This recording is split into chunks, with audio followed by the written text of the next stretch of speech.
Here's why I think that when you're starting out and you're in your first couple of years in the business, you shouldn't compare yourself to the top producers that have been in the business 20, 30, whatever years and what they are doing. Most likely, if they're high top producers, they're leveraging money to build their brand and doing marketing, and they're doing probably a lot of other stuff and mailers and farming, maybe radio, and you think maybe that's the way to do, or maybe they even have a teams and they're buying leads for their team members. Obviously, if you know me a little bit, you know that I'm totally against any of that stuff, especially when you're starting out. Even if you're already in the business a couple of years and selling, let's say, under 60 deals a year, you shouldn't be doing any of this. Maybe mailer, I would say maybe it's somewhere you can start putting that into your lead gen strategy. But here's what my opinion is that you can't focus on those guys because they are leveraging money because they already are making a lot of sales, so they can leverage their money to create another lead.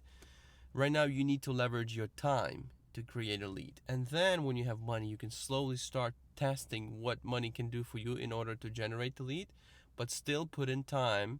And only when you're super busy, when you're now need to prioritize your time, where you're putting, you have a lot of clients that you need to service, that's when your lead gen is going to be starting to be a little bit automated. You can use money to produce more clients, and only then you start switching. And then maybe eventually you don't put in, you don't do door knocks, you don't do calls. You just work your database. You have systems in place, and you have a lot of advertising and marketing effort channels, and only like doing content for your advertisement. But that it takes time. You can't do that right away. And I remember when I just got into in the business, I was told to go through Buffini course, which I really really like, and I'm very grateful for that course because it taught me the most important principles, which I didn't know, that this business is all relationship business. I thought it's just transactional. I got into the business, learned that it's relationship business, that you need to exceed expectations, that there's a thank you notes thing that really helps create good impressions and build nice rapport with people. But it also tells you to work by referrals. And I went to my manager broker and said, I can't work by referrals because I don't have any referrals. I have no past clients. He says, that's right. You can't work by referrals. You need to start building up your database. And so I figured that the best way to build a database is to create content, which is doing two things. It's reaching new people and reminding them about your business. Because you want to do two things, right? Reach all the people and then keep reminding them every day. Because they don't wake up in the morning and like, how's my agent business doing, or how's Oleg's things, how's everything going on, is he still in the business, how many houses did he sell? They don't care about that. They care about their problems. So my job is to remind them every day that I'm in the business, for example.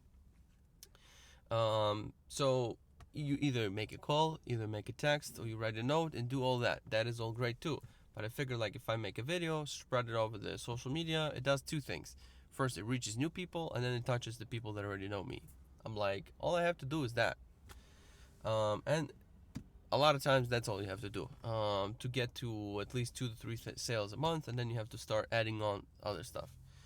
Um, but you can't when you're starting out. You want to also put calls in between the content, because it's like you're putting out content and it's not gonna work day one. It's going to slowly start making the progress. It's going to be reaching new people, then they're going to be remembering you, and whenever time comes they might reach out, they might refer you, then it has to have some time for that other person to get to be ready to be in the business and then buy and sell properties. So it's going to take some time, so you can't just like rely on when am I going to get this. So you need to pick up a phone and start making calls to property owners. And so that's my opinion, that you gotta mix both a little bit in the beginning, and then slowly see which one works better. On the weekends you do open houses, and that's how you start out, and that's how you get going. And then once you're like at the 50 to 60, you really need to start paying a lot of attention on not losing your past clients, because that's where the easiest money is. Those people already bought with you, they went through the whole process, they know how you work. So them calling you is a free lead, it's amazing lead, and they pay what you ask for. Of course, we don't charge anything crazy, but the standard rate is what we like to charge, right? And so these people already have a relationship with you. It's easier for them to go straight to you, unless you were bad at your service. But if we do the right job, we are good at our service and we get our clients back. And even repeat and referral business. So referral business brings the cost per lead down. And that's amazing because that brings profit margins. I'm talking a little bit more business language here, but you want referrals because those are, you don't have to repeat, and referral business is free business, so you just get it for free. So you need to have systems in place to organize your database and keep them engaged and have things that are going to them that's a value content, emails, um, reports, market seller home reports, equity reports. If you can have the system um, for you to automate that, then it's going to do a lot. It's going to do a lot of it. Keep them informed of what's going on in their areas. When they bought something in the area, keep them posted what's going on and what's selling nearby. That's important because they will always like to see that.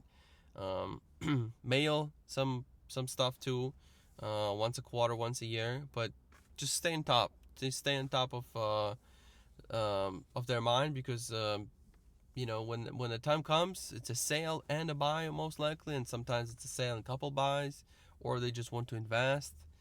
That's important. But and so those, you see, you can't. But you also, if you, for example, because some real estate agents are like this, they build their database up to like 30 active clients and then they stop, and they just work on past clients, roughly 30 sales a year, and then they stop.